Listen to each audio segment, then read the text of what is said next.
Hello, আসসালামু আলাইকুম। Welcome back to my YouTube channel. আশা করছি সবাই অনেক অনেক ভালো আছেন। তো আরও একটা নতুন ব্লগ নিয়ে চলে আসলাম। তো সকাল সকাল ঘুম থেকে ওঠার পরে আসলে ছাদে গেছিলাম তো আমাদের কবুতরগুলোকে ছেড়ে দেওয়ার জন্য। তো দেখেন কবুতরগুলো ছেড়ে দেওয়া হয়েছে, ওদের পাখা এখনও মানে একটা জোড়া পাখা খুলে দেওয়া হয়েছে। তো ওরা তারপরেও আসলে ওইভাবে বাইরে বের হয় না বা উড়েও চলে যায় না। এখন প্রায় ওরা সবাই পোষার মতোই হয়ে গিয়েছে। তো এখানে আসলে প্রথমে যে জোড়া দুইটা কিনে নিয়ে আসা হয়েছিল সেই জোড়া দুইটার মধ্যে ওরা দুইজন জোড়া নেয়নি। বাকি যেই দেখেন আলাদা পরে যেই আলাদা দুইটা নতুন জোড়া কবুতর কিনে নিয়ে আসা হয়েছিল ওদের মধ্যে একটা মেল এবং আগের একটা ফিমেল জোড়া নিছে।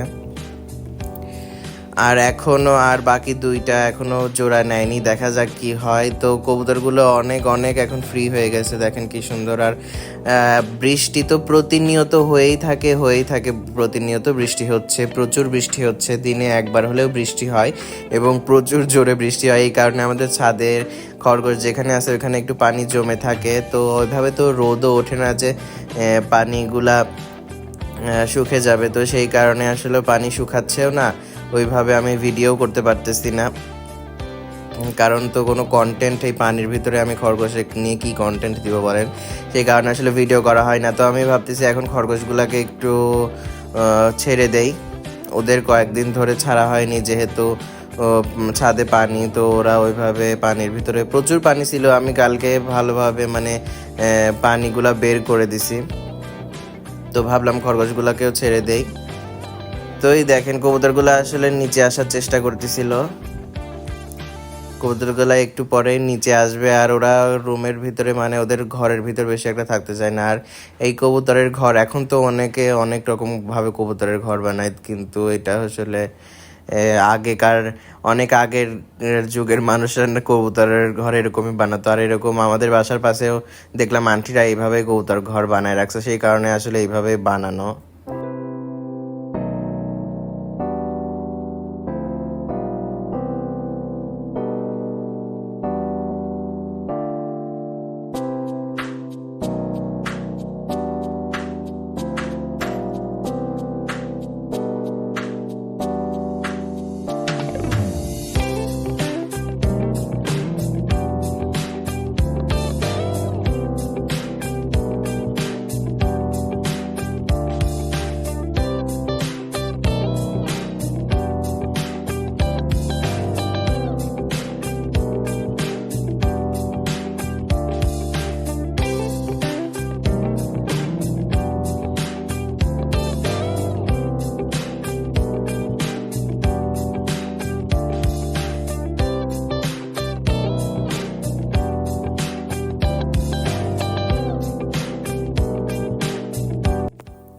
তো এখানে দেখেন টম কিভাবে বের হচ্ছে। টম এতক্ষণ ঘরের ভিতর ছিল, বের হচ্ছিল না। তো পানির ভিতর দিয়ে দেখেন কিভাবে বের হচ্ছে, একদম মানুষের মতো করে হাঁটে হাঁটে, চার পায়ে হাঁটে হাঁটে যাচ্ছে। খরগোশ কিন্তু লাফায় লাফায় হাঁটে, কিন্তু এখানে দেখেন ওকে আপনি করে এই হেঁটে হেঁটে যাচ্ছিল, দেখতে খুবই সুন্দর লাগতেছিল, অনেক কিউট লাগতেছিল।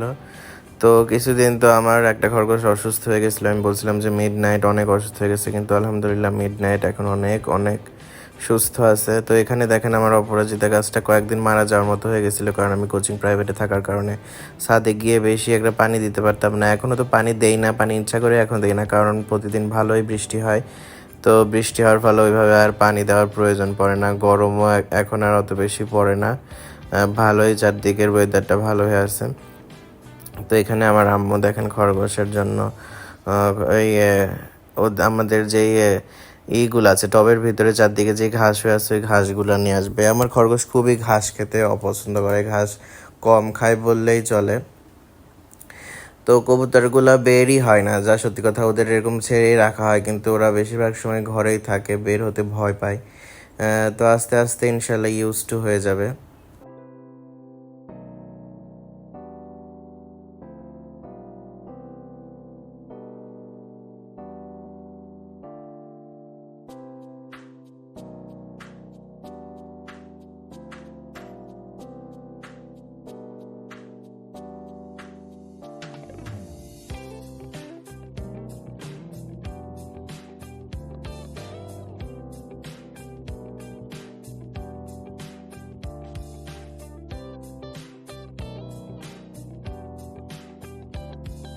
তো আপনারা জানেন কিন্তু 3টা খরগোশ আমার, তার মধ্যে ব্রাউনি আর এখানে আছে ওরিও। ব্রাউনি আর ওরিও কিন্তু মানে ওরিও না, সরি সরি সরি সরি, ওর নাম তো জেরি।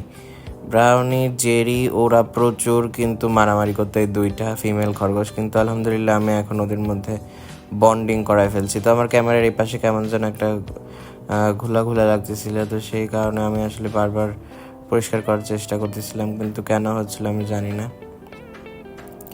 তো এখানে দেখেন কবুতরগুলোও নিচে নামে গেছে। তো আজকে এই ছোট্ট ব্লগটা আমি এখানেই শেষ করব। কেমন লেগেছে সবাই কমেন্ট সেকশনে বলবেন। ভালো লাগলে প্লিজ একটা লাইক দেবেন, শেয়ার করবেন, আমার চ্যানেলটা সাবস্ক্রাইব করতে ভুলবেন না।